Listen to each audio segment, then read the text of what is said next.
Before everything starts, I want to thank you guys. Thank you guys so much for 4,000 subscribers on the channel. The channel has been growing so much lately, and we have built a community around the channel. And that community has been built for only one reason. Because we all love the game of baseball. So once again, thank you guys so much from the bottom of my heart, and all I can say is 5K is on the way. So without further ado, this is my 4,000 subscriber special, and it begins right now. Recently, the MLB Network released their top 100 MLB players right now, and they sucked. Now, I know everybody has an opinion, but every baseball fan in this case has the same opinion. These really f***ing suck. But today, it is Mets fan to the rescue, as we will be listing my top 100 MLB players right now. I also will be including a 5-tool player breakdown, a pitch arsenal, and positional rankings. Now, I definitely encourage you to pay more attention to the positional rankings because usually that's the best way to compare players in general. Now, is there a chance you could disagree with this list? Yeah, probably. But that's what the comment section is for, so have fun. But before we get into my top 100, let me tell you who didn't make it. This list includes players who were in deep consideration for the top 100, but just missed it. This includes Alex Verdugo, Madison Bumgarner, Harrison Bader, Jose Barrios, Eloy Jimenez, Emilio Pagan, Gio Urshela, Brandon Woodruff, Ken Giles, Seth Lugo, David Peralta, James Paxton, David Dahl, Daniel Vogelbach, and Mike Clevenger. Now, these guys might not be in my top 100, but they do deserve some recognition as some of the best in the game. So with that being said, let's get into it. Starting this one off at number 100, I have Tyler Glasnow. This kid has a lot of potential. Glasnow would definitely be higher on this list if it wasn't for his health. In his brief 2019 season, he put up a pretty impressive small sample size. 6-1 record, 1.78 ERA, 0.89 whip, 5.9 hits per 9, 2.1 walks per 9, 0.6 home runs per 9, and 11.3 strikeouts per 9 in only 12 starts. Glasnow's main pitch is his four-seam, which caps out at about 97, and he throws it 67% of the time, along with his curveball at 83 and his changeup at 93. Glasnow has a lot of potential to be one of the best pitchers in baseball and is already a huge part to the Rays rotation.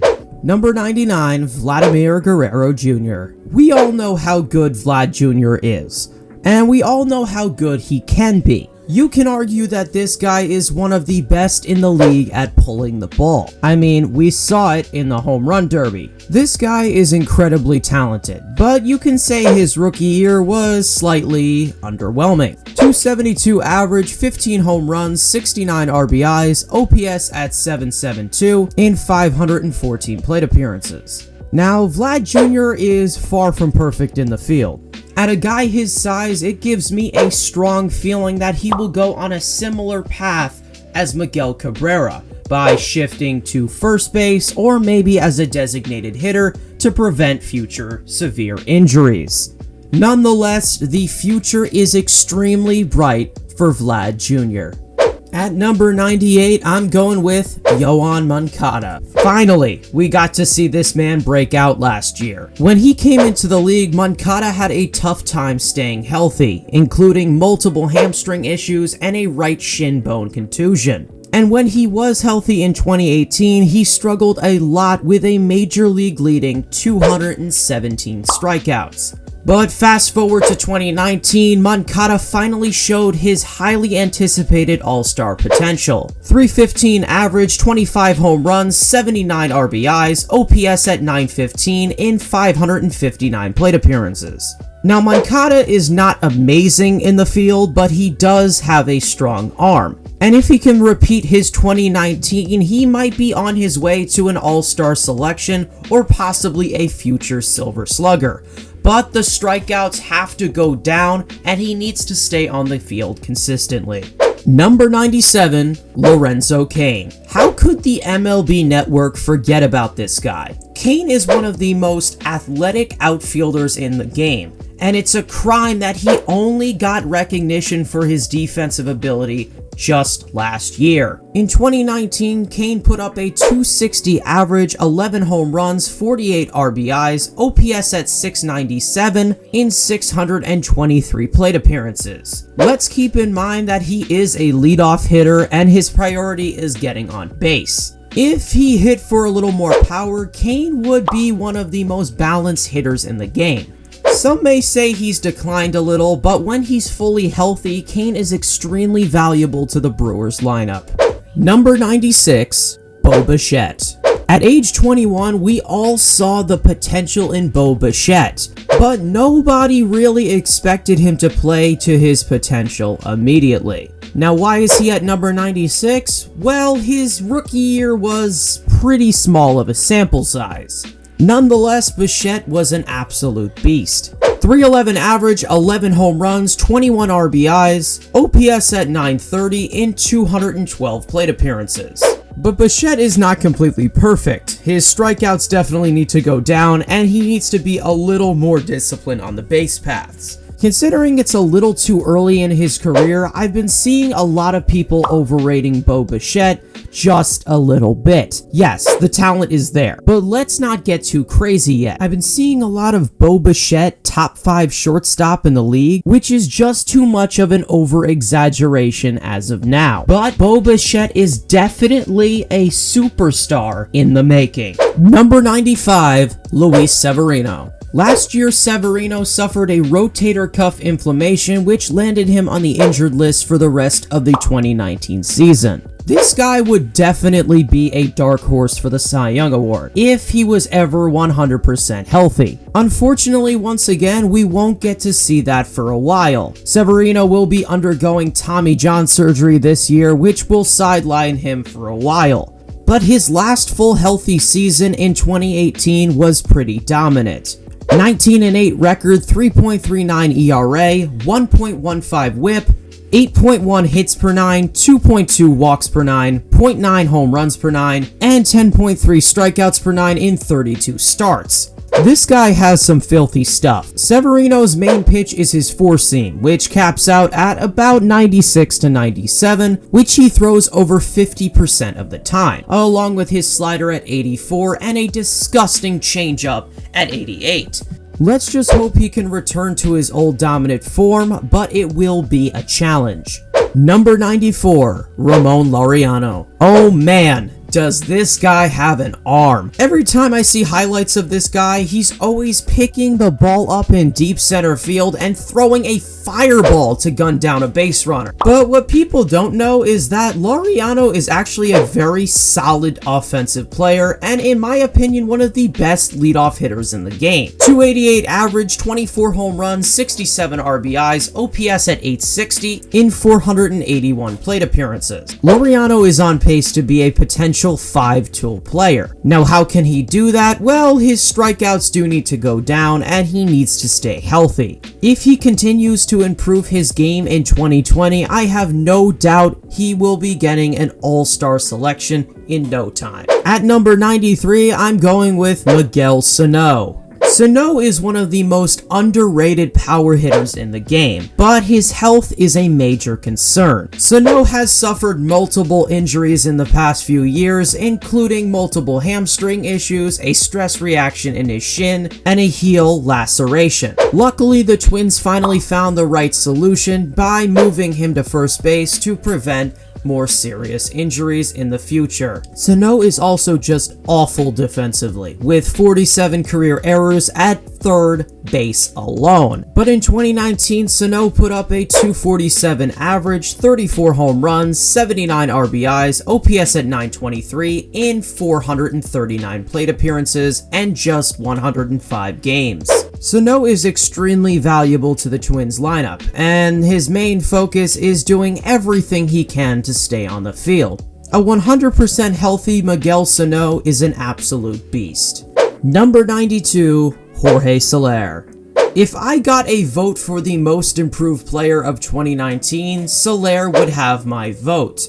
We finally got to see this guy play all year, and he is a pure hitter. Now, he doesn't really offer that much defensively, but he does have a pretty good arm to balance it out. Soler did lead the American League in strikeouts, which bumps him down on the list because one of my biggest factors for player value is efficiency. But in 2019, he put up a 265 average, 48 home runs, 117 RBIs, OPS at 922 in 679 plate appearances.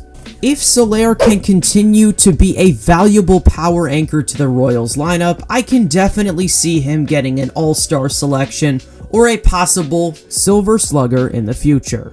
Number 91, Tim Anderson. Winning the AL batting title and leading the entire major leagues in the batting average category, Anderson has gained a significant amount of recognition as one of the best leadoff hitters in the game. 335 average, 18 home runs, 56 RBIs, OPS at 865 in 518 plate appearances. Now, I do see a lot of people, specifically White Sox fans, overrating him a lot, saying he's a future Silver Slugger, he's the best athlete in Chicago, or he's a top 5 shortstop in the league, which is just completely untrue for many reasons. He's horrible defensively, and I mean really bad. Ahmad Rosario bad. But if he can work on his overall discipline on the field and keep his ego in check, he might be on his way to a multi-year deal in the future. Number 90, Luis Castillo. Maybe this might be considered a somewhat hot take, but I really do see Cy Young potential in Castillo. In his 2019 All-Star campaign, we saw a lot of substantial improvement. 15-8 record, 3.40 ERA, 1.14 whip, 6.6 hits per 9, 3.7 walks per 9, 1 home run per 9, 10.7 strikeouts per 9 in 32 starts. Castillo's four-seam now caps out at a big whopping 96, which he throws 36% of the time, along with one of the filthiest changeups at 86, a two-seam at 95, an 84 slider that makes you look like an absolute fool. Now, Castillo has a small problem with the home run ball, but he tends to miss a few changeups in the zone. But with some minor improvements, I have a strong feeling that Cincinnati will have a Cy Young Award in the trophy case. Number 89, Mike Moustakas. If I can think of one word to describe Mike Moustakas, it would be a demon. It seems like whatever challenge you throw at him, he's going to take it and he's going to dominate. Whether you put him at third, second, or first, he's going to fill the highlight reel with his range in the field and incredibly strong arm. In his 2019 All-Star campaign, he made even more noise. 254 average, 35 home runs, 87 RBIs, OPS at 845 in 584 plate appearances. Moustakas is one of the most disciplined hitters in the league. He doesn't strike out that much, and whenever he does, it's usually on a 10 pitch or more at bat. This guy is a fighter. I love this guy's energy, and I can't wait to see what he does for the Reds lineup in the future. Number 88, Luke Voit. We can all agree that the Yankees just flat out stole Luke Voit from the Cardinals. This guy definitely has potential to be a top 5 first baseman in the league, if his health wasn't such a major concern. Voit has had multiple injuries, including an abdominal strain and a hernia. But when healthy, Voit has incredible power and can use the entire field at a consistent rate. Even though he's a high strikeout target, Voit had an incredible 2019. 263 average, 21 home runs, 62 RBIs, OPS at 842 in 510 plate appearances. Now, Voit does struggle with his overall versatility, as he's not that good defensively and does not run well. But he's a big guy, and what he brings to the table on the offensive side makes him extremely valuable to the Yankees lineup. Number 87, Chris Sale. Okay, this one we might have to say is a placeholder because he won't be on the mound for a while due to Tommy John surgery. Even with his rough 2019, Sale still deserves to be in the top 100 because he still is one of the most dominant left-handed pitchers of the decade. Now, it's obviously too early to determine if Sale will return to his all-star form, but a lot of signs point against him considering his declining 2019. 6.11 record, 4.40 ERA, 1.09 whip, 7.5 hits per 9, 2.3 walks per 9, 1.5 home runs per 9, 13.3 strikeouts per 9 in 25 starts. Sale's main pitch is his four-seam, which caps out around 95, and he throws it almost 40% of the time, along with a disgusting slider at 80, changeup at 87, and a two-seam at 93. Like I said before, this is basically a placeholder for now, because the situation Sale is in is pretty much a big question mark. Number 86, Jose Abreu. Now, should this guy be higher in the top 100? Maybe. But when it comes to the positional ranking at first base, there are still some players at this position that are just more consistent overall. My problem with Abreu is his inability to perform consistently with runners on base, his struggles with plate vision, and his overall defensive struggles. Abreu went on to ground into a double play a major league leading 24 times and only batted .257 with runners in scoring position in 2019. He also strikes out a lot and can be kind of a free swinger, but in his 2019 All-Star year, he still was pretty good. 284 average, 33 home runs, 123 RBIs, OPS at 834 in 693 plate appearances. Now, Abreu is playing at an all-star level, but he does lack the versatility that other first basemen bring to the table. But everybody knows that this guy will reach his full potential in the near future. Number 85, Tommy Pham. It is a crime that this guy does not get enough credit. Pham has shown that he doesn't need to be the best on the roster to be a highly valuable asset to an organization. This guy has one of the best knowledges of the strike zone. If you hang a pitch over any section of the plate, he will most likely get some decent contact with his 87% zone contact percentage. In 2019, Pham put up a .273 average, 21 home runs, 68 RBIs,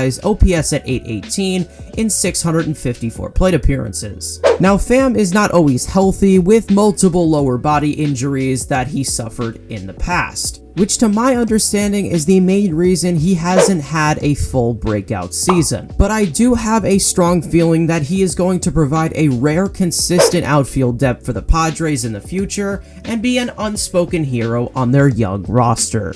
Number 84, Mitch Garver. Boy, this guy came out of nowhere last year and made some noise. Although he had some health problems last year, he proved to be a valuable player to the Twins lineup and has shown the potential to be one of the best catchers in the league. .273 average, 31 home runs, 67 RBIs, OPS at 995 in 359 plate appearances. If Garver can stay healthy and continue to produce, I definitely see an all-star selection in the near future. With his quick bat and strong arm behind the plate, I don't see him slowing down anytime soon.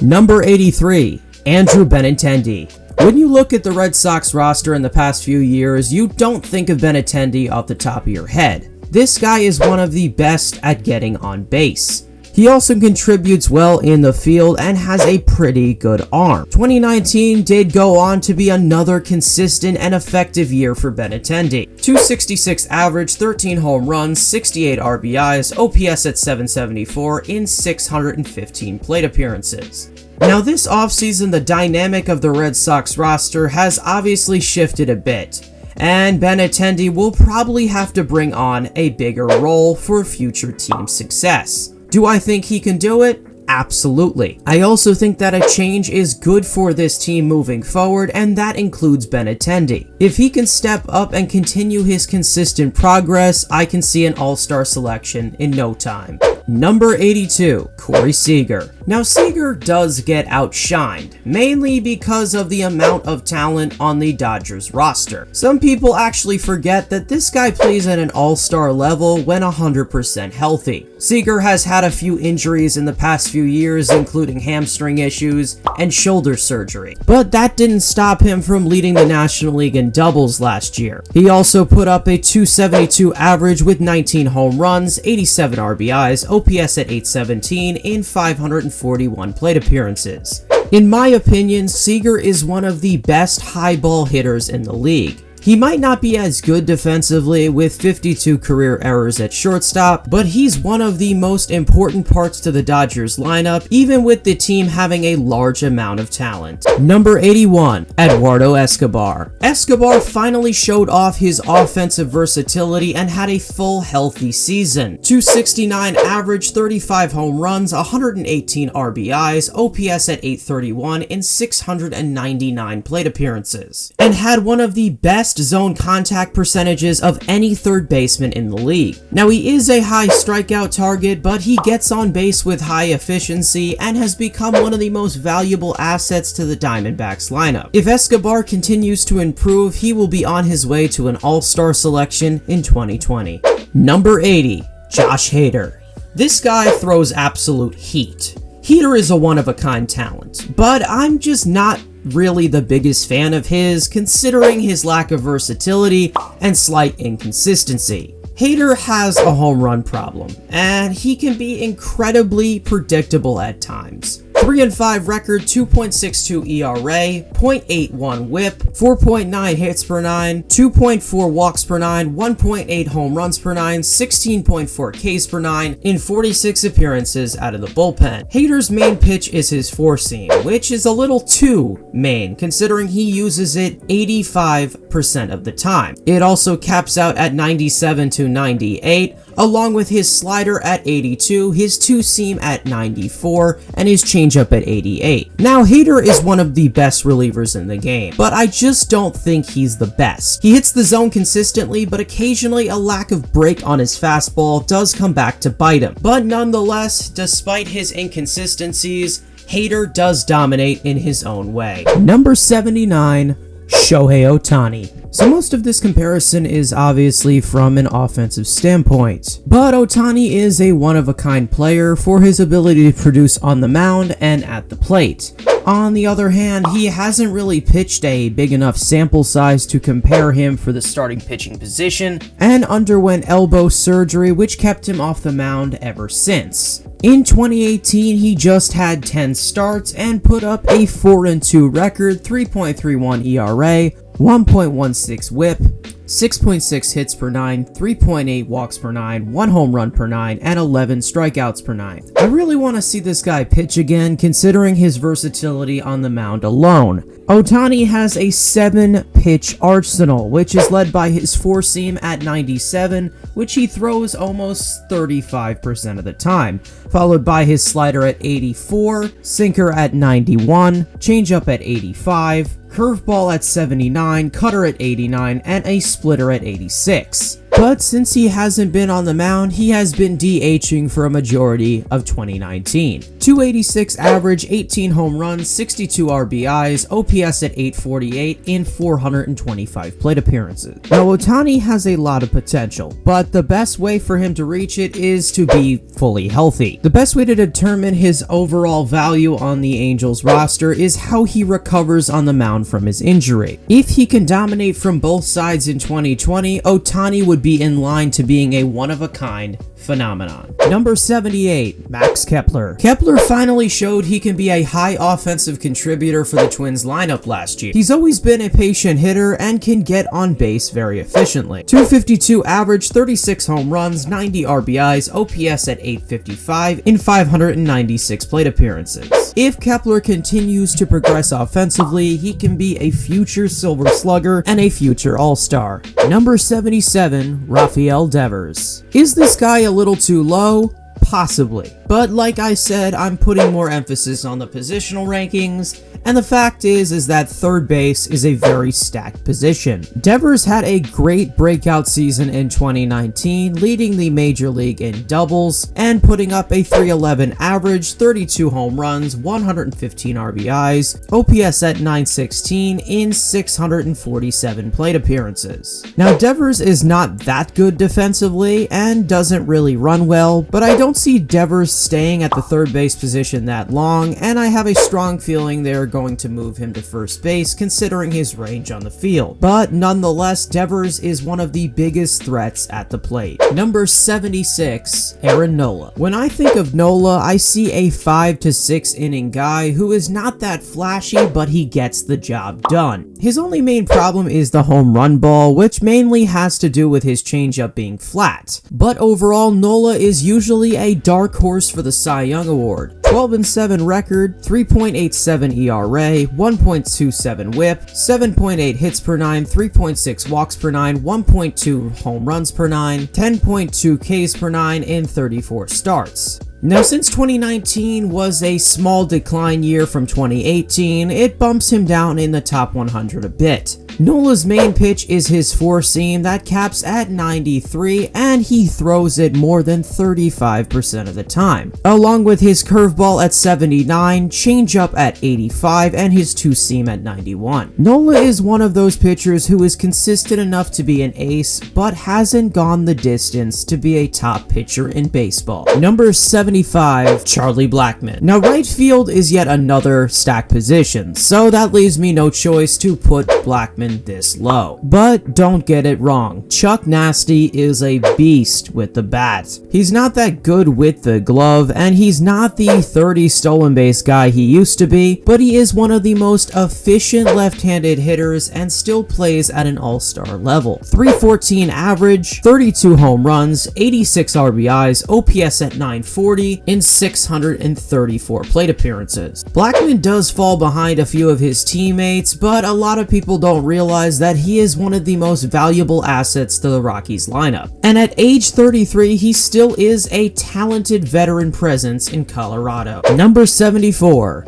Blake Snell. Snell's dominance is always determined on one thing, and that is his health. We all saw him struggle in 2019 after his lights-out Cy Young year. Now, I have no doubt that he can return to his all-star form if his left elbow does not have any future problems. Like I said, Snell had a tough 2019. 6-8 record, 4.29 ERA, 1.27 whip, 8.1 hits per 9, 3.4 walks per 9, 1.2 home runs per 9, 12.4 Ks per 9 in 23 starts. Now, his main problem in 2019 was the home run ball and missing the zone very frequently. Snell throws his four-seam almost 50% of the time, and it caps out at 96. Along with his curveball at 81, changeup at 86, and his slider at 87. Snell can be lights out, but I don't see him as the ace of the Rays rotation for the future, but he is still one of the best lefties in baseball.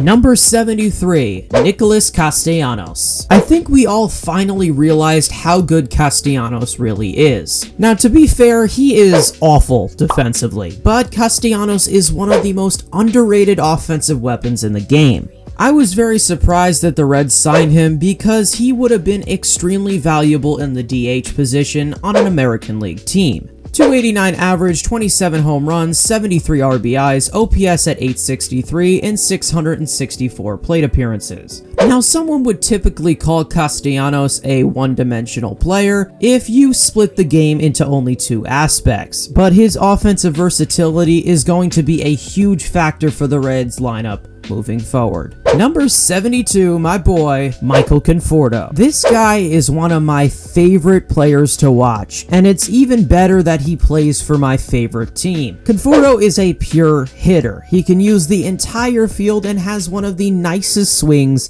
I've ever seen. Now, Conforto's health has been a concern in the past few years with shoulder injuries and a recent concussion, but with his struggles to stay on the field, he still produces at the plate. 257 average, 33 home runs, 92 RBIs, OPS at 856 in 648 plate appearances. Conforto is not amazing defensively, but he is definitely the most all-around player on the Mets roster. Now, if he were to bring down his strikeouts just a bit, I believe he can be a solid 290 to 300 hitter, but he's still young. And at age 27, we could be seeing Conforto break out into one of the best outfielders in the league. But that would be determined if he stays on the field. Number 71, Wilson Contreras. Contreras, in my opinion, has one of the most underrated bats in the game. Now, he's not the best framer or the best fielding catcher, but he does have a very strong arm. Contreras has suffered a few injuries in 2019, including a foot and hamstring strain. But when healthy, Contreras is a huge difference maker in the Cubs lineup. 272 average, 24 home runs, 64 RBIs, OPS at 888 in 409 plate appearances. In my opinion, I would say Contreras is the most consistent offensive catcher in the league. He doesn't strike out that much, and he's really good at putting the ball in play. Although he plays in the shadows of some of his teammates, Contreras has been playing at an elite all-star level and has the potential to be a future Silver Slugger. Number 70, Joey Gallo.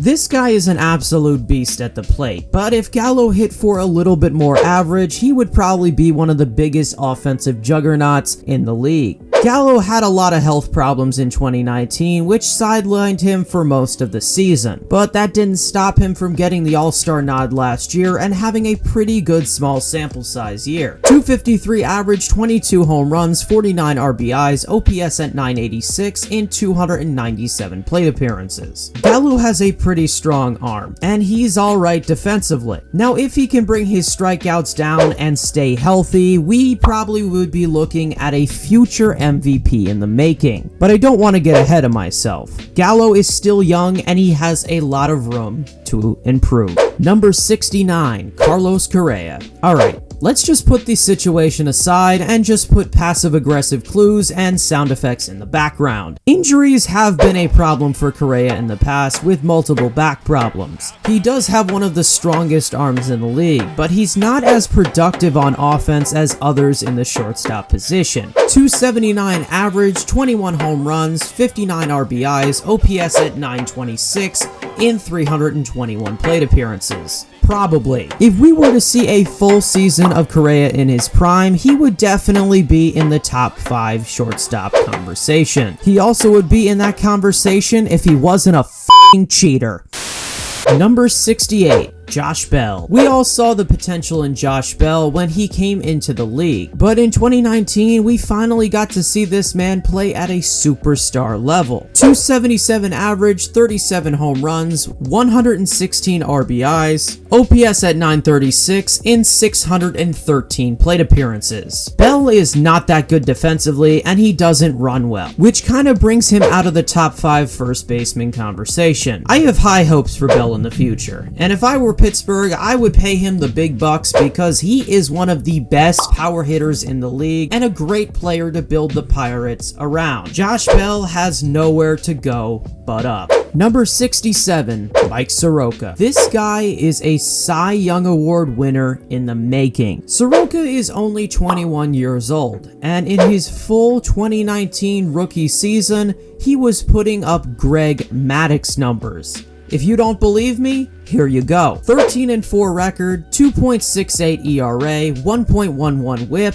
7.9 hits per 9, 2.1 walks per 9, 0.7 home runs per 9, and 7.3 strikeouts per 9 in 29 starts. Now, Soroka is not a main strikeout guy, which kind of deflates his numbers a bit, but the guy has a disgusting arsenal. His main pitch is surprisingly his slider that caps off at 92, and he throws it 45% of the time, along with his slider at 83, four-seam at 93, and his changeup at 81. Soroka is not a flamethrower. He relies on movement and situational pitching from the stretch. Not that common for a right-hander, but his differences to the average pitcher is what makes him so dominant. Number 66, Trey Mancini. 2019 was a breakout season for Mancini. He finally showed how valuable he is to a rebuilding Orioles roster. 291 average, 35 home runs, 97 RBIs, OPS at 899, and 679 plate appearances. Mancini is a pure offensive weapon. He's gonna get on base at an elite rate and create opportunities for his team to score. And the fact that he plays for the Orioles right now, it says a lot. Mancini is a future franchise player, and I would understand if you think he should be lower, but one of my favorite aspects in the game is consistency. Maybe it has something to do with potential, but Mancini is definitely on the rise. Number 65, Austin Meadows. I think Austin Meadows is probably one of the biggest steals in the last few years. In such a short amount of time, he has developed into an all-star caliber player and went down to get the nod in his first full year in Tampa. 291 average, 33 home runs, 89 RBIs, OPS at 922 in 591 plate appearances. Meadows is below average defensively, but he is very clutch and can get on base at an elite rate. But I just think the top 50 conversation is a bit premature. Even though Meadows has proven himself to be a rising superstar, I need to see more consistency down the stretch in 2020, considering his recent inability to stay healthy. Let's hope he can reach his full potential. Number 64, Yordan Alvarez. Alvarez had an incredible rookie year. He would be a little higher if he wasn't called up in the middle of the year and if he provided any defensive consistency. He's primarily a DH, so that doesn't really matter, but it decreases his overall value considering only half the league uses the position. But the AL Rookie of the Year still had a great 2019. 313 average, 27 home runs, 78 RBIs, OPS at 1.067 in 369 plate appearances. Alvarez is a high strikeout target, which makes me believe that he might not be the 300 hitter that he was in 2019. But he has a lot of power and a lot of potential. We can only imagine what he'll do in a full season of baseball. Number 63, Kirby Yates. The Padres bullpen is loaded, and it starts with Yates. In his 2019 All-Star season, Yates was nearly untouchable. 0-5 record, 1.19 ERA, 0.89 whip, 6.1 hits per 9, 1.9 walks per 9, 0.3 home runs per 9, and 15 strikeouts per 9, and a major league leading 41 saves in 60 appearances. Now, a good bullpen is one of the most valuable parts to a team. He's there to get a small job done that impacts in a huge way. But nonetheless, Yates' arsenal is nasty. His four-seam, that caps off at 94 to 95, which he throws almost 60% of the time. Along with his splitter at 87, his slider at 85, curveball at 78, and changeup at 85. It is very rare for a relief pitcher to have success from a longevity standpoint, but Yates has definitely been a monster since joining the Padres. Number 62, Carlos Santana. Santana finally played to his full potential at the plate in his 10th year in the league. He is one of the most versatile offensive threats in the game and gets overlooked a lot. In his 2019 All-Star campaign, he was dominant from every aspect of the offensive side. 281 average, 34 home runs, 93 RBIs, OPS at 911 in 686 plate appearances. He also has a very unexpected plate discipline for his slugging plate type. Santana is not that good defensively, and he's slow on the base path, but he is still one of the best bats in the Indians lineup. Number 61, Gary Sanchez. Now, before you Yankee fans dislike this video, let's get one thing straight. I am not the biggest fan of Gary Sanchez, considering how much he gets overrated. I see him as a typical one-dimensional player. In what dimension, you say? Well, just pure strength. Now that sort of skill is extremely valuable, especially in a game like today, but to me it leads to severe inconsistencies as a player. Nonetheless, Gary Sanchez was very productive at the plate in 2019. 232 average, 34 home runs, 77 RBIs, OPS at 841 in 446 plate appearances. Now Sanchez does strike out a lot, which does make him very 50-50. He's also not that good defensively and is probably one of the worst framers I've ever seen behind the plate. Gary has also had some health problems recently, including multiple arm and lower body injuries, which have sidelined him for a good amount of time in the last few years. But when 100% healthy, Sanchez is an extremely valuable piece to the Yankees lineup. Number 60, Patrick Corbin. It's hard to believe that Corbin is only the third best pitcher in the Nationals rotation. He is one of the best left-handed pitchers in the game, and it bugs me that he doesn't get enough credit. He does have a small problem with missing the zone, which leads to frequent walks, but in 2019, he did put up some impressive numbers. 14-7 record, 3.25 ERA, 1.18 whip, 7.5 hits per 9, 3.1 walks per 9, 1.1 home runs per 9, 10.6 Ks per 9 in 33 starts. Corbin has been extremely consistent in the last few years, which has made him very reliable for a quality start. His main pitch is his sinker at 92, which he throws over 30% of the time, followed by his slider at 82, four-seam at 92, changeup at 83, and a filthy curveball at 71. Corbin has been a very important piece to the Nationals roster and is on his way to be a dark horse for the Cy Young Award. Number 59, Justin Turner. Turner has progressed into an all-star caliber player since joining the Dodgers. His health has been a small concern recently with hamstring issues and a fractured wrist. But 2019 was a great year for Turner when he was on the field. 290 average, 27 home runs, 67 RBIs, OPS at 881 in 549 plate appearances.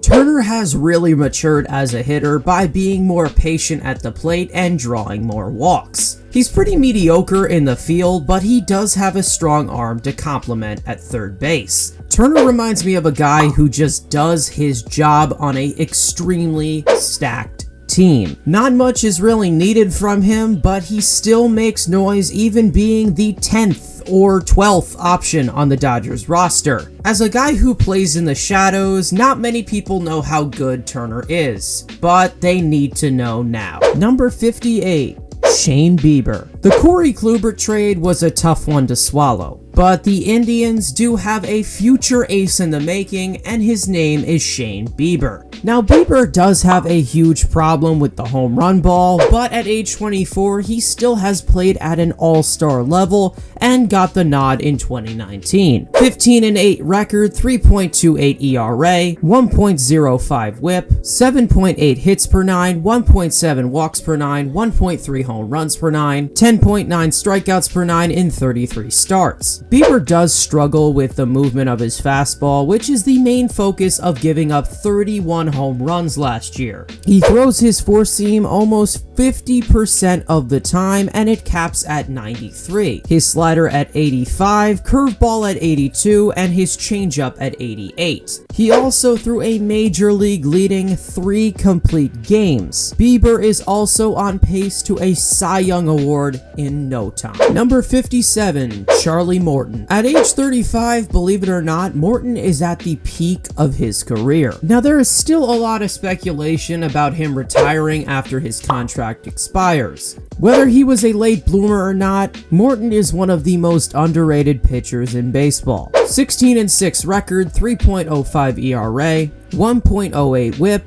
7.1 hits per 9, 2.6 walks per 9, 0.7 home runs per 9, 11.1 strikeouts per 9 in 33 starts. Morton's main pitch is his four-seam at 95, which he throws almost 50% of the time, followed by his curveball at 79, slider at 84, and his changeup at 85. Going into 2020, it could be Morton's last year. but since he's at his best right now, if I were the Rays, I would convince him to stay until top prospects like Joe Ryan and Shane Baz are ready to pitch on a major league mound. But nonetheless, Morton is definitely a valuable veteran ace for the Rays starting rotation.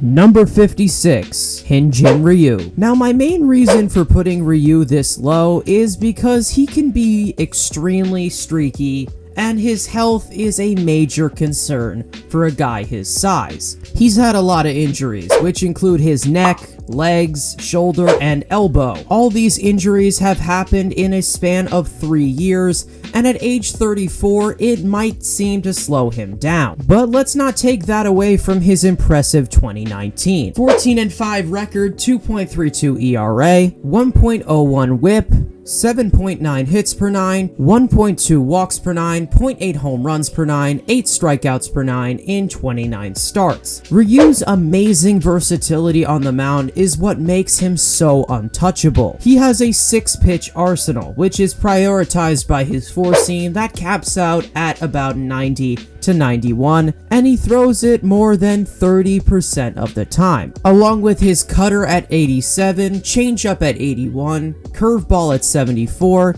2-seam at 90, and his slider at 78. The only problem is that he's not a high strikeout guy and relies a lot on pitch movement, but I still think Ryu is a great addition to the Blue Jays rotation in 2020. Number 55, Trey Turner. All the Nationals need moving forward is this guy to stay in the lineup every day. Turner has had a few injuries revolving around his wrist, which has kind of set him back a bit. But not only is Turner fast as lightning, he also provides a huge offensive spark in the leadoff spot. 298 average, 19 home runs, 57 RBIs, OPS at 850, and 569 plate appearances. Turner is one of the most athletic players in the game and has pretty good range in the field. He reminds me of the old school game, sacrificing your body for the ball, stealing bases, and bunting for hits. If Turner can stay healthy, I definitely can see him getting the All-Star nod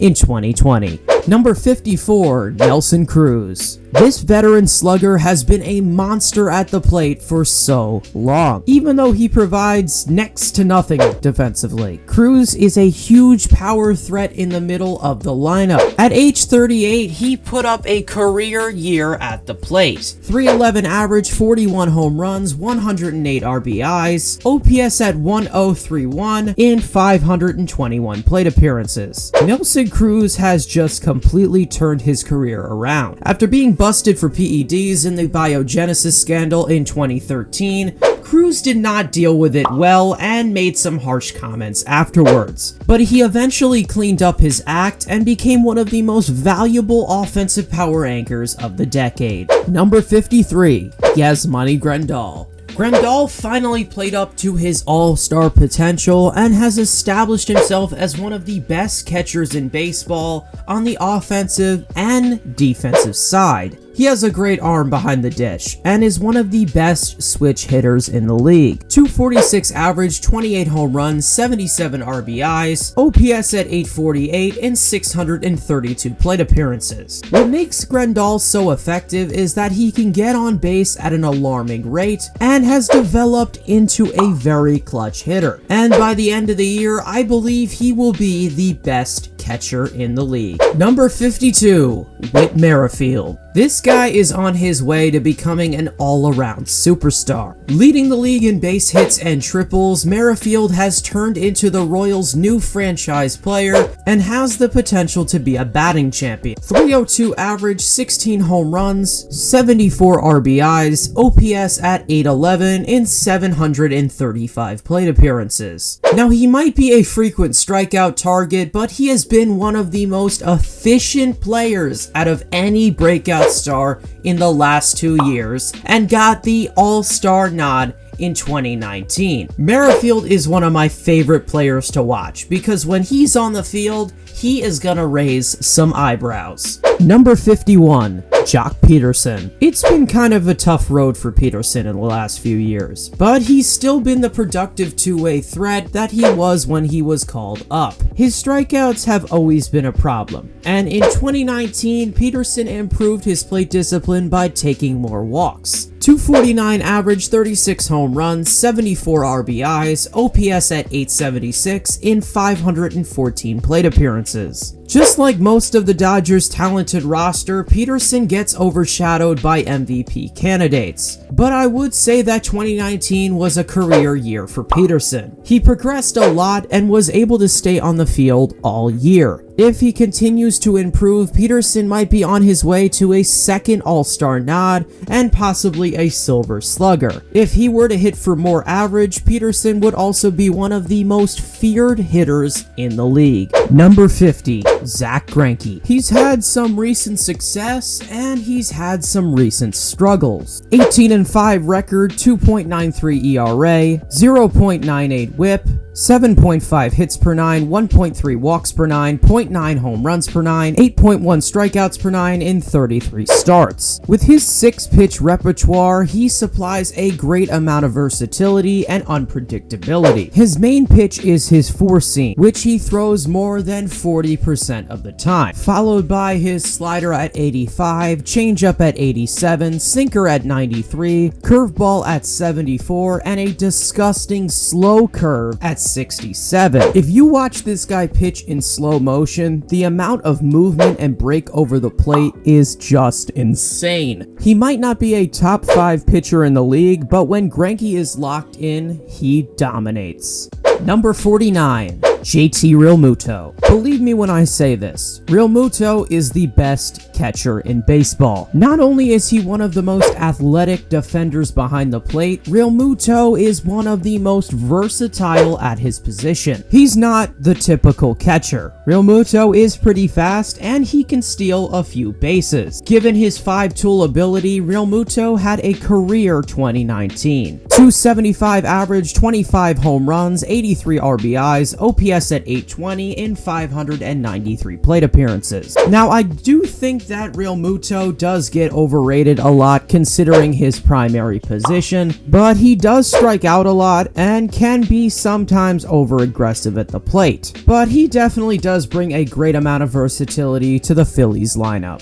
Number 48. Max Muncy. Since signing with the Dodgers, Muncy has become a rising star in such little time by playing at an MVP caliber. 251 average, 35 home runs, 98 RBIs, OPS at 889 in 589 plate appearances. Muncy is highly valuable to the Dodgers, mainly because of his ability to play almost anywhere on the infield and the corners of the outfield. He also has a strong arm and is definitely above average in the field. Muncy gets on base at an elite level, and if he continues to play at this caliber, he will be on his way to a Silver Slugger in the future. Number 47. Fernando Tatis Jr. Could this ranking be a little bit premature? Maybe, but you can't deny the superstar potential of Tatis Jr. and a little bit amount of consistencies in his short rookie year. 317 average, 22 home runs, 53 RBIs, OPS at 969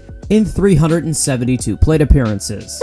Tatis Jr. has a lot of 5-tool potential, and at age 21, his main goal is discipline. Tatis does make some mental mistakes occasionally, and sometimes is over-aggressive at the plate, which leads to a lot of strikeouts. But he's incredible defensively and one of the biggest rising stars in the league. Number 46. Giancarlo Stanton. We don't really know the future for Stanton, so this is one of those placeholders. His health has been a major concern, with multiple lower body injuries and shoulder issues. But let's get one thing clear, a healthy Giancarlo Stanton is one of the most dangerous hitters in the league. 2018 was his last fully healthy season, which he played at a dark horse MVP caliber. 266 average, 38 home runs, 100 RBIs, OPS at 852 in 705 plate appearances. Stanton can crush the ball a mile, and I consider him the pure muscle of the MLB. He's also got a strong arm and is a pure offensive facilitator. Stanton can be a huge part to the Yankees lineup. We all know this, but his health will determine the future. Number 45, Manny Machado. Before I get into it, let's just get one thing straight. Machado is extremely overpaid. Now, his best year was in 2018, but it still was kind of underwhelming. Now, he is an elite defender, one of the best I've ever seen, but his overall inconsistency does make him an above borderline all-star caliber player. 256 average, 32 home runs, 85 RBIs, OPS at 796,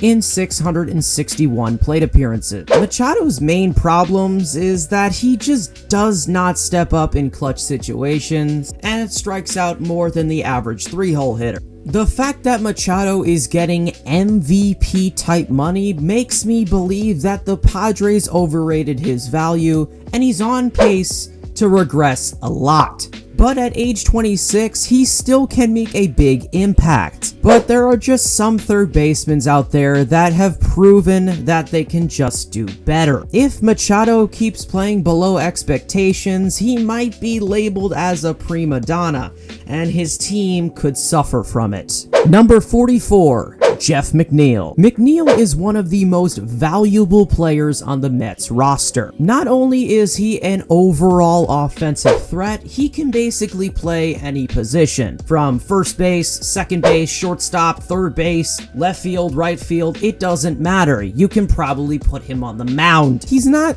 amazing defensively, but he has great reaction time that opens him up for a lot of versatility. McNeil had an amazing 2019, which gave him his first ever All-Star nod. 318 average, 23 home runs, 75 RBIs, OPS at 916 in 567 plate appearances. McNeil is one of the best combinations of contact and power. He uses the entire field and is aggressive enough at the plate to always find a way to put the bat on the ball. But at the same time, he's also patient and selective at the plate. This is what makes him such a consistent offensive threat in the Mets lineup. Number 43, Michael Brantley. It is crazy that this guy doesn't get talked about enough. Brantley has been playing at an all-star level for a very long time. Some people actually forget that he finished third in the MVP race in 2014. Brantley has always been a very disciplined hitter and has a great knowledge of the strike zone. And yet again, he proved it in 2019. 311 average, 22 home runs, 90 RBIs, OPS at 875 in 337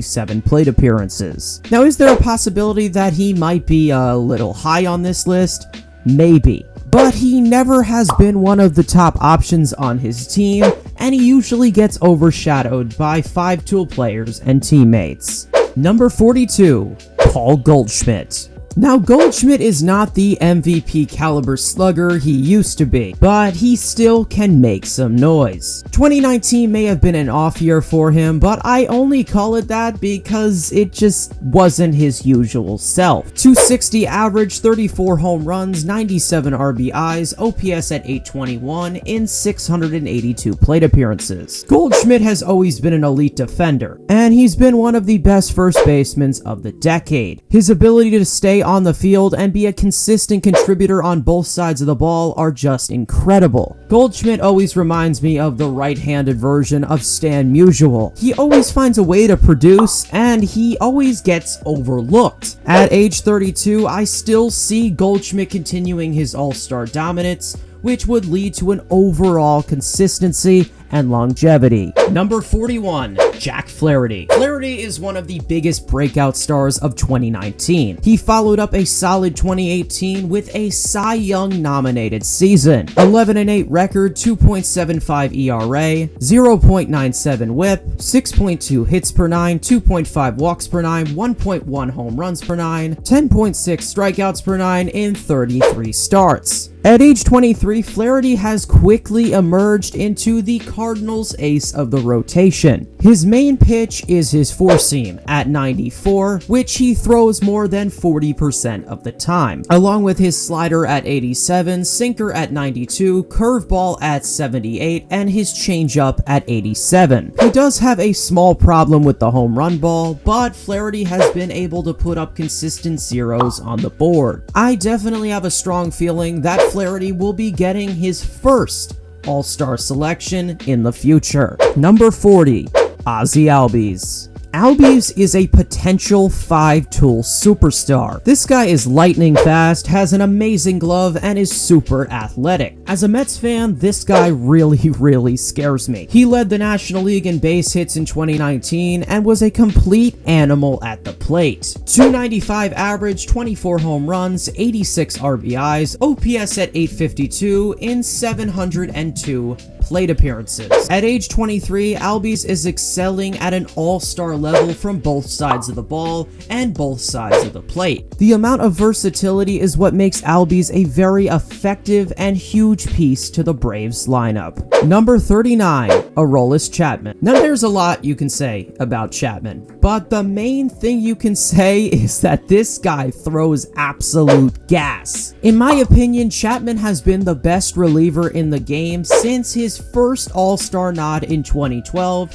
and he still is today, which means in 2019 he was still his dominant self. 3-2 record, 2.21 ERA, 1.11 whip, 6 hits per 9, 3.9 walks per 9, 0.5 home runs per 9, 13.4 strikeouts per 9 in 60 appearances. He also recorded 37 saves and finished 53 games. But Chapman's pitch repertoire is what separates him from other left-handed relievers. His main pitch is his four-seam that comes in at a whopping 102 miles per hour, which he uses more than 75% of the time, followed by his slider at 88, changeup at 89, and his sinker at 101. Now, his fastball usage might make him extremely predictable, but Chapman is extremely selective with placement, which makes him one of, if not the best reliever in the game. Number 38, Eugenio Suarez. Suarez has now proven that he is the #1 option on the Reds. But what not many realize is that he's been playing at an all-star caliber since 2017. But last year, he established himself as a future franchise player in Cincinnati. 271 average, 49 home runs, 103 RBIs, OPS at 930 in 662 plate appearances. Now, Suarez can be a free swinger at times, which is the main reason he led the majors in strikeouts last year. But he excels at getting on base and hitting with runners in scoring position. Suarez has a strong arm at the hot spot and is pretty strong defensively. But at age 28, Suarez still has a lot of room to improve by lowering his strikeouts and being a little bit more patient at the plate. But Suarez is definitely on his way to win a Silver Slugger or possibly an MVP award. Number 37, George Springer. Alright, you know how this works. Springer has become a huge piece to the Astros lineup. His 5-tool versatility has made him one of the most valuable outfielders in the game. 292 average, 39 home runs, 96 RBIs, OPS at 974 in 556 plate appearances. Probably. Now, lower body injuries have been a small problem for Springer, but he has been in the lineup when it counts. His range in the outfield and strong arm has come in clutch more times than you can count. At age 30, Springer has just entered the prime of his career, and right now is obviously the time to fully prove himself. Number 36, JD Martinez. Since signing with Boston, Martinez has rocketed into an offensive superstar.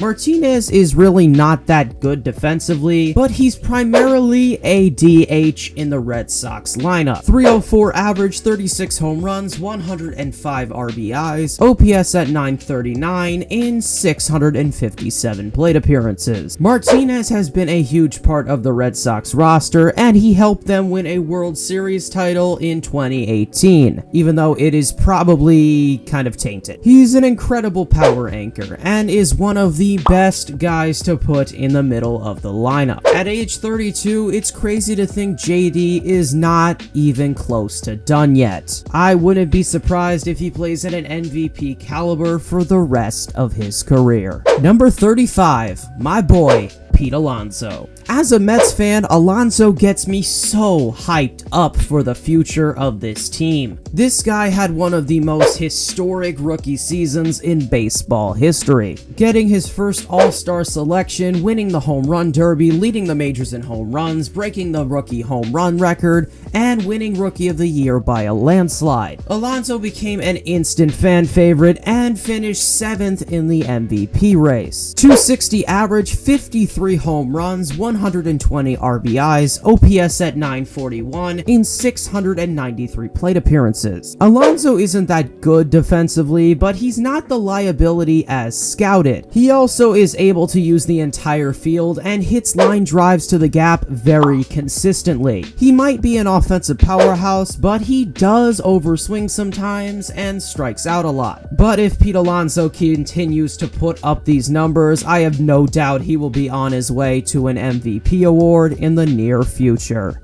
Number 34, DJ LeMahieu. LeMahieu's name may have only blown up in 2019, but he has been one of the most underrated hitters in the league for a long time. But last year, LeMahieu broke out and had an MVP type season. 327 average, 26 home runs, 102 RBIs, OPS at 893 in 655 plate appearances. LeMahieu was a clutch part to a very fragile Yankees roster last year and provided elite athleticism all around the infield. LeMahieu is definitely above average defensively and has a pretty accurate arm at the hot spot. DJ was definitely a low-risk, high-reward situation for the Yankees. They needed a second baseman, and the Yankees ended up getting even stronger than they already are.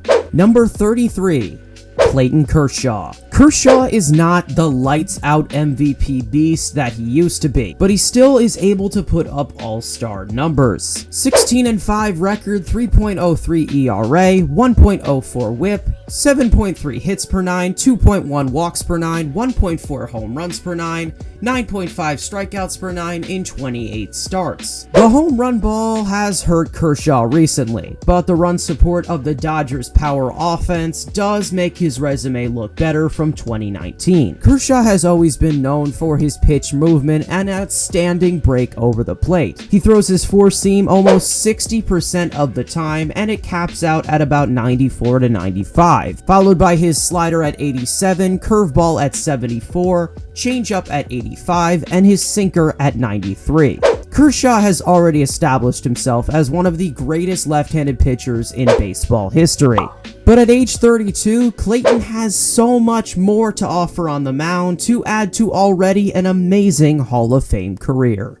Number 32, Marcus Semien. Semien had an incredible 2019 and finished third in the AL MVP race. He may have just begun his all-star peak, but I'm seeing a lot of overrating in the shortstop comparison. I'm not trying to take anything away from his MVP nominated year, but Semien's playstyle does come with a lot of inconsistencies, but he gets on base at an elite level and has the perfect mix of contact and power. 285 average, 33 home runs, 92 RBIs, OPS at 892, 747 plate appearances. The A's have one of the best cores in the league, and Semien is a huge part of it. If he continues to progress, Semien can possibly be the best shortstop in baseball in the near future. Number 31, Walker Buehler. Now, the days of Kershaw's all-star dominance may be wearing down, but the torch of the LA mound might be passed down to this future superstar. Buehler definitely has Cy Young potential as he continues to progress every year. In 2019, Buehler finally got the all-star nod and developed into a potential ace for the Dodgers rotation. 14-4 record, 3.26 ERA, 1.04 whip, 7.6 hits per 9, 1.8 walks per 9, 1 home run per 9, 10.6 strikeouts per 9 in 30 starts. What makes Buehler so dominant is his versatility. His 6-pitch repertoire is led by his four-seam at 97 to 98, which he throws almost 50% of the time, followed by his curveball at 81, slider at 87, cutter at 81, sinker at 97, and his changeup at 91. Buehler might have a small problem with the home run ball, but in a game like today and his high fastball usage, it is bound to happen. But if he's able to make minor adjustments, Buehler can be one of the best pitchers of the next generation. Number 30, Jose Altuve. Passive-aggressive mode activated. As we all know by now, Altuve might not be as good as said before, but he was pretty dominant before 2017. He never was a high strikeout target, and he always gets on base at an elite level. Altuve had some hamstring issues in 2019, but he was able to stay on the field consistently. 298 average, 31 home runs, 74 RBIs, OPS at 903 in 548 plate appearances. Probably. Altuve, along with his team, obviously have a huge chip on their shoulder. He knows if this team can win anymore, but we all do know that we want to see the Astros lose. Number 29, Kris Bryant. After his MVP season, it seemed like a lot of people just wrote Kris Bryant off. A lot probably has to do with previous injuries involving his upper body, but in 2019, Bryant came back to his all-star self. 282 average, 31 home runs, 77 RBIs, OPS at 903 in 634 plate appearances. Bryant is below okay defensive, but he does have a strong arm. He has one of the best swings in the league, one of my favorites in the league. It's obviously been up and down for Bryant, and there have been a few trade rumors around his name. No one really knows his future with the Cubs, but he still plays at an elite two-way level and is one of the most dominant third basemen in the league. Number 28, Josh Donaldson. Donaldson took a bet on himself last offseason and proved that he is one of the best veteran two-way players in the game. Donaldson has a strong arm, is an elite defender, and is always used the entire field to hit. He might not be the MVP type player he used to be, but he still can be a highly valuable piece to the Twins lineup. 259 average, 37 home runs, 94 RBIs, OPS at even 900 in 659 plate appearances. Donaldson might be a frequent strikeout target, but he has a good balance of discipline at the plate. He may have declined a bit due to multiple lower body injuries, but Donaldson will definitely be a difference maker to an already talented Twins lineup. Number 27, Jose Ramirez. Can we just stop acting like Jose Ramirez isn't a beast? I mean, it's not like he finished top 3 in the MVP race in back-to-back years. This guy is an offensive powerhouse. From his slap-hitting ability, plate discipline, and he can also steal 20 to 30 bases. Now, if you want to call 2019 an off year for Ramirez, let's take into account his health problems this year as well. 255 average, 23 home runs, 83 RBIs, OPS at 806 in 542 plate appearances. Ramirez doesn't strike out that much, and he has one of the best batter's eyes in the league. He's also very balanced from both sides of the plate. With that being said, he is extremely valuable to the Indians lineup. Number 26, Matt Olson. Olson has become one of the most clutch power anchors. He also plays elite defense and complements the A's lineup extremely well. He did start off 2019 on the injured list with hand surgery, but once he returned, Olson broke out into an all-star caliber season. 267 average, 36 home runs, 91 RBIs, OPS at 896 in 547 plate appearances. At age 26, Olson is now entering the prime of his career, and he's just going to get better every year. Although the A's future is uncertain, I do want to see Olson in Oakland his entire career. Number 25, Gleyber Torres. The fact that this guy is only 23 is just plain out scary. Torres was an instant breakout star in 2018 and followed it up with yet another incredible all-star season. 278 average, 38 home runs, 90 RBIs, OPS at 871 in 604 plate appearances. The plays that this man is able to make are just absolutely jaw-dropping. Torres does strike out a lot, but he does know how to use the entire field and put the ball in play at a very elite rate. He might be a little over-aggressive at the plate sometimes, but in today's game, that is very common in younger players. But nonetheless, Torres is one of the most valuable assets to an already overly talented Yankees team. Number 24, Ketel Marte. Marte's breakout 2019 proved that the Diamondbacks have a future franchise player in the making. After finishing 4th in the MVP race, Marte established himself as one of the most versatile players on both sides of the ball. 329 average, 32 home runs, 92 RBIs, OPS at 981 in 628 plate appearances. Marte can pretty much play any position and play it at an elite level. Marte has a pretty good arm as well, and his athleticism makes him an instant spark plug in Arizona. If you ask me, I would say Marte is already the best second baseman in the league. And if he continues to progress at an all-star level, he could be a top 10 player in the majors. Number 23, Matt Chapman. Chapman has rocketed into one of the best two-way players in the game. He has won back-to-back platinum gloves and finally got the all-star nod in 2019 and became a huge part to the A's lineup. 249 average, 36 home runs, 91 RBIs, OPS at 848 in 670 plate appearances. There still is a good amount of room for Chapman to improve offensively, but he still has been able to put up borderline MVP numbers. But at age 27, Chapman's only gonna get better, and I really hope the A's do something very rare and lock this guy down to a max deal in the future. Number 22, Steven Strasburg. I don't think anybody thought that shutting down Strasburg a few years ago would finally pay off. This World Series MVP was finally able to have a full, healthy, and dominant season last year.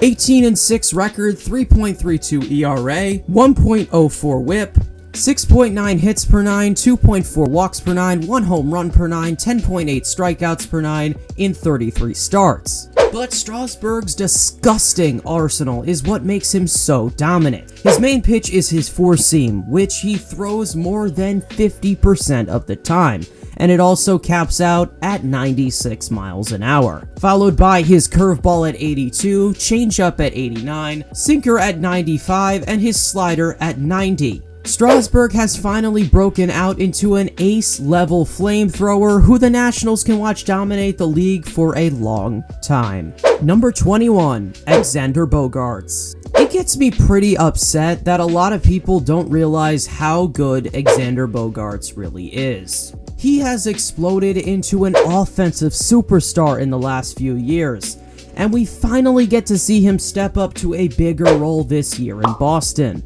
He might not be that good with the glove, but Bogaerts has been a complete juggernaut at the plate since his first All-Star selection in 2016. 309 average, 33 home runs, 117 RBIs, OPS at 939 in 698 plate appearances. Bogaerts is a very important piece to the Red Sox roster, especially with the dynamic shifting next year. After finishing 5th in the MVP race, we all know he's not even close to done yet. The Red Sox might be on their way to finding their brand new franchise player. Number 20, Anthony Rizzo. When we talk about some of the best offensive power anchors in the game, we mostly talk about Anthony Rizzo. The only problem is we don't talk about him enough. Rizzo is one of the most disciplined hitters at the plate. He doesn't strike out that much, and he excels at getting on base. He is also elite defensively, and was awarded the Platinum Glove in 2016. Last year was yet another great offensive year for Rizzo. 293 average, 27 home runs, 94 RBIs, OPS at 924 in 613 plate appearances. I was a little surprised that Rizzo did not get the All-Star nod in 2019,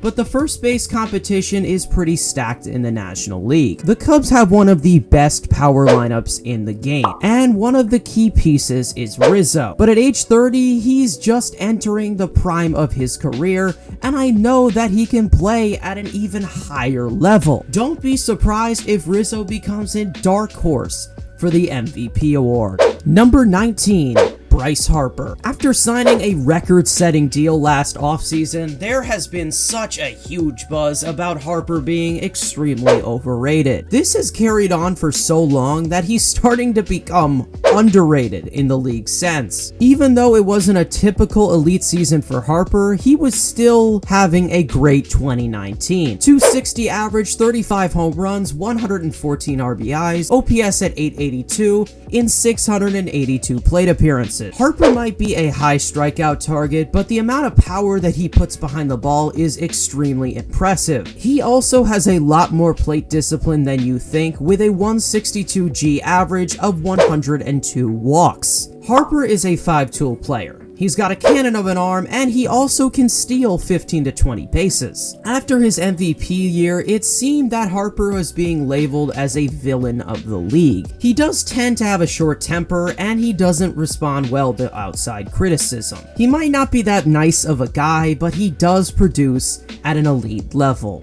Number 18, Javier Baez. Don't get me wrong.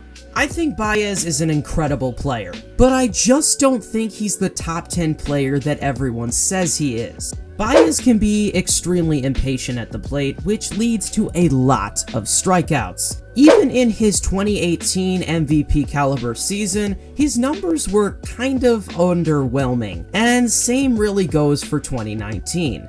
281 average, 29 home runs, 85 RBIs, OPS at 847 in 561 plate appearances. Baez has some of the quickest hands in the game. He's pretty good defensively, but he's not as fast as people say he is. Baez might play at an elite all-star level, but there are just a few things that other shortstops just do better. But Baez is definitely a huge part to the Cubs lineup, and one of the best first options in the league. Number 17. Trevor Story. It's pretty scary to think that Story is the second option on the Rockies roster. This guy provides it all. Strong arm, excellent speed, incredible defensively, and a great offensive facilitator. He does have a problem with strikeouts, but Story is actually very patient at the plate and has a good knowledge of the zone. He went on to show that once again in 2019. 294 average, 35 home runs, 85 RBIs, OPS at 917 in 656 plate appearances. In the last 2 seasons, Story has been playing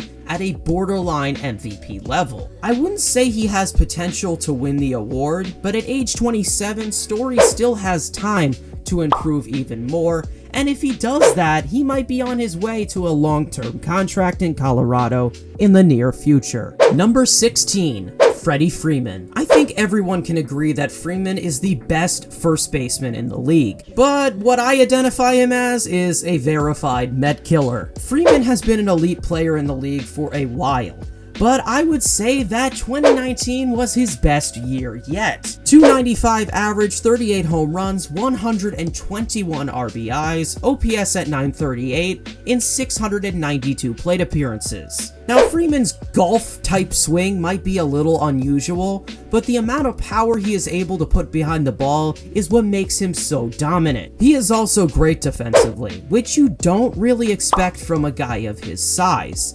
The Braves are a team that really scare me as a Mets fan, and part of it has to do with the great Freddie Freeman. The core in Atlanta is the real deal, and I really think they're going to be a force to be reckoned with for years to come. Number 15, Max Scherzer. Scherzer reminds me of the league's immortal superhero. Mad Max is an absolute rebel. Every time that this guy gets a little banged up, has a tough outing, there is a really good chance that he's just gonna come back even stronger. Even though Scherzer had some back problems as of recently, he still performed at an elite Cy Young level at age 34. 11-7 record, 2.92 ERA, 1.03 whip, 7.5 hits per 9, 1.7 walks per 9, 0.9 home runs per 9, 12.7 strikeouts per 9 in 27 starts. With his 6-pitch arsenal, Scherzer dominates on the mound with incredible movement and pitch break over the plate. His main pitch is his four-seam, which caps out about 95, which he throws almost 60% of the time, along with his slider at 86, changeup at 85, curveball at 79, 89, cutter at 89, and his sinker at 93. Now, Father Time might be catching up to Scherzer at age 35, but his already established Hall of Fame worthy career has drawn up the pace that he is not done yet. Number 14, Juan Soto. After letting previous superstars walk, it seems like the future of the Nationals is going to be Juan Soto. This guy is only 21 and has broken out into an instant superstar since his rookie year. He's always looked like a poised veteran hitter at the plate and can get on base better than almost anyone in the league. 282 average, 34 home runs, 110 RBIs, OPS at 949 in 659 plate appearances. Soto does get a lot of heat for his defensive ability, but he's not that big of a liability as scouted. He might not be the most athletic guy in the field, but Soto is one of the biggest offensive powerhouses in the game. If you ask me, I would say Soto is on pace to becoming a future MVP. He still has a lot of room to improve on the disciplinary side of things, but if he continues to hit at this incredible MVP level, Soto could be on his way to becoming a top 5 player in the game.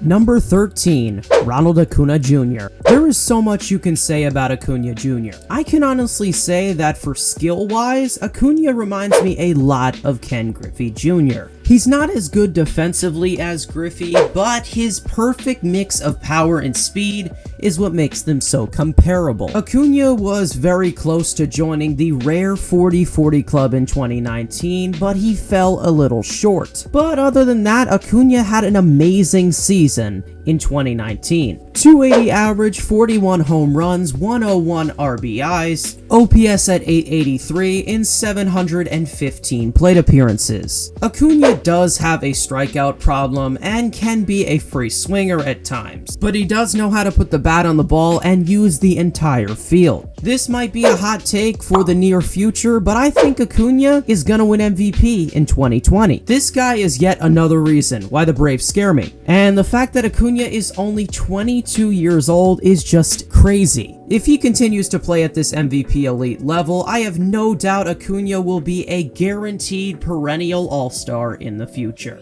Number 12, Justin Verlander. Verlander continues to teach us that age is just a number. At age 37, this guy has already established his Hall of Fame career. His work ethic and mindset reminds me a lot of Nolan Ryan. No matter how old he gets, he still continues to take the mound and dominate. 21-6 record, 2.58 ERA, 0.80 whip, 5.5 hits per 9, 1.7 walks per 9, 1.5 home runs per 9, 12.1 strikeouts per 9 in 34 starts. Verlander's 6-pitch arsenal and incredible movement is what makes him so dominant for so long. His main pitch is his four-seam that caps out at about 96 to 97, which he throws almost 60% of the time, followed by his curveball at 80, slider at 87, changeup at 86, cutter at 80, and his sinker at 93. The fact that Verlander has been playing at a Cy Young ace level for so many years makes him a one-of-a-kind story, and I just don't see him slowing down anytime soon. Number 11, Aaron Judge. This might be a crazy thing to say as a Mets fan, but Judge is one of my favorite players to watch. Not only does he have amazing power, a strong arm, and is a defensive wizard, but whenever this guy takes the field, he always finds a way to amaze me. Now, Judge has had some injuries with his upper and lower body, but it seems very common for a guy his size. 2019 may have been shortened for Judge, but he still was able to put on a show when healthy. 272 average, 27 home runs, 55 RBIs, OPS at 921 in 447 plate appearances. Now, there's been a lot of talk about Judge being robbed of the MVP in 2017, which, you know what? I actually do agree with it. But the Yankees have finally found their new franchise player who is going to do a lot of damage in the future, and I also see Aaron Judge getting a huge extension in no time. Number 10.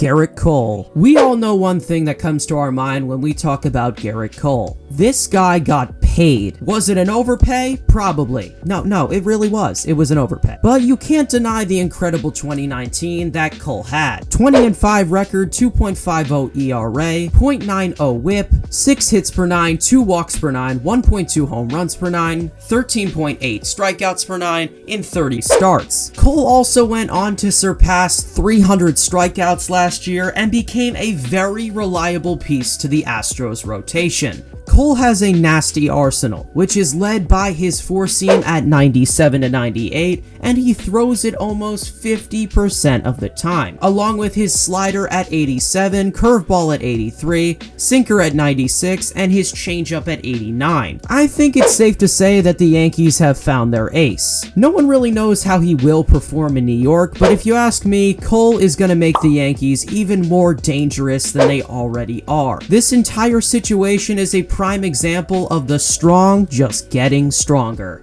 Number 9, Alex Bregman. You can probably make a strong case why this guy shouldn't be in the top 10, but the fact is that the MLB Network actually ranked him higher, so that kind of makes me a little bit more believable. There is no doubt that Bregman had an amazing MVP year. Probably. 296 average, 41 home runs, 112 RBIs, OPS over 1,000 in 690 plate appearances. Bregman also led the league in walks and has never been a high strikeout target. Even before the whole situation, I've been seeing a lot of people calling Bregman the best third baseman in the league, which is a little far-fetched to me. Bregman is above average defensively and does have a strong arm, but this is still a time for him to prove himself given his team's reputation. I hate to say I have a placeholder in the top 10, but he has played at an MVP caliber in the last 2 years. But in 2020, we're finally gonna see if that's completely true. Number 8, my boy, Jacob deGrom. There's not much that you need to say about Jacob deGrom. A back-to-back Cy Young Award winner, and there's no question that this guy is the best pitcher in baseball. deGrom has been a beast since his rookie year, but in the last 2 years, he has rocketed into a Cy Young ace status. 2018 might have been his untouchable year, but he was just as dominant last year. 11-8 record, 2.43 ERA, 0.97 whip, 6.8 hits per 9, 1.9 walks per 9, .8 home runs per 9, 11.3 strikeouts per 9 in 32 starts. deGrom has been lights out, and it seems like there's no sign of him slowing down. His main pitch is his four-seam, that caps out at about 98 to 99 miles an hour. He also throws it almost 45% of the time, along with a filthy slider at 91, changeup at 88, sinker at 95, and his curveball at 82. As a Mets fan, I want to see this guy in a Mets uniform for his entire career. I also want to see the Mets hit for this guy, so his resume would look even better than it already is. He definitely deserves it. Number 7, Anthony Rendon. I think it's awesome that we finally realized how good Anthony Rendon really is. He has broken out into an offensive superstar and came in 3rd for the MVP last year. 2019 was a career year for Rendon. 319 average, 34 home runs, 126 RBIs, OPS over 1,000 in 646 plate appearances. Rendon can do it all at the plate. He's very clutch and has an amazing plate discipline. This guy is yet another one of those verified Met killers, but at least he's out of the NL East. One thing that is really clear is that the Angels signed a red-hot superstar who is going to dominate for a long time. Number 6, Francisco Lindor. There is no question that Francisco Lindor is the best shortstop in the game. Lindor is a 5-tool superstar, and he only gets better every year. He plays platinum glove defense, can steal his 20 to 30 bases, and is one of the most disciplined hitters in the league. Lindor has had some lower body issues this year, but he still has been able to stay on the field and have an all-star level season in 2019. 284 average, 32 home runs, 74 RBIs, OPS at 854 in 654 plate appearances. Lindor's versatility is what makes him so valuable. Not to mention he's a switch hitter, and in my opinion is the best switch hitter in the league. Now the future might be uncertain for Lindor in Cleveland, but at age 26, he is just getting started. Heading into the top 5, we've got Nolan Arenado. Yeah, I know. Course effect, course effect, course effect. But you can't deny the fact that Arenado has been playing at an MVP level since he was called up to the majors. Not to mention he's also won 7 Gold Gloves in 7 years of baseball. Arenado is one of my favorite players in the league because every single time he steps on the field, you know he's gonna do something fantastic. 315 average, 41 home runs, 118 RBIs, OPS at 962 in 662 plate appearances. I guess it's safe to say that the Rockies have their franchise player, and you can most likely call him the greatest Colorado Rocky of all time.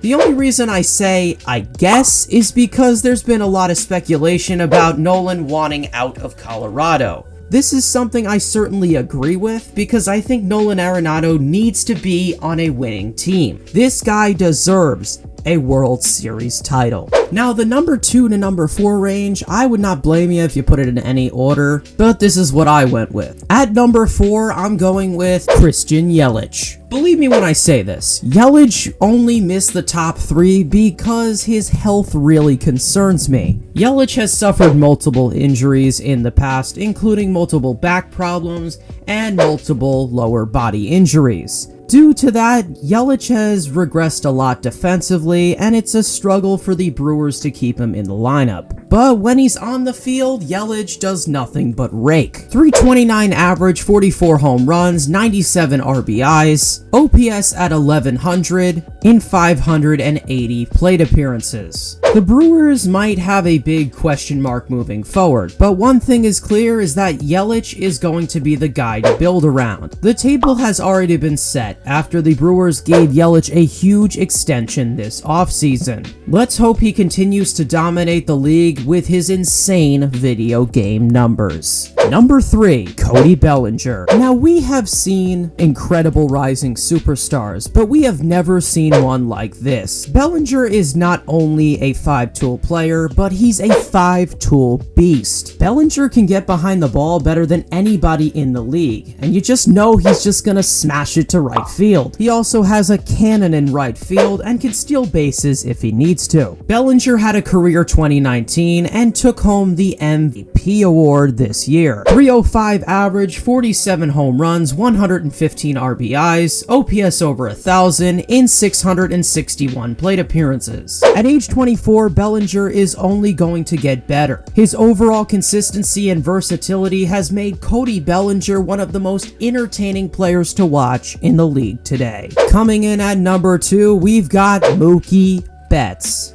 Betts is yet another 5-tool superstar, and he's been one for a while now. At age 27, Betts has entered the prime of his career, and the fact that he was traded to a stacked Dodgers team just makes it even more scary. 2019 wasn't his best year, but he still played at an MVP level. 295 average, 29 home runs, 80 RBIs, OPS at 915 in 706 plate appearances. Betts can do it all. He's a great base runner, has incredible range in the outfield, and has a sensational arm. He is one of the most all-around players I have ever seen since I started watching baseball. Betts is a tremendous athlete, and the fact that he's only 27 means that he is going to be an all-around juggernaut for many years to come. And at number 1, without a doubt, is Mr. Mike Trout.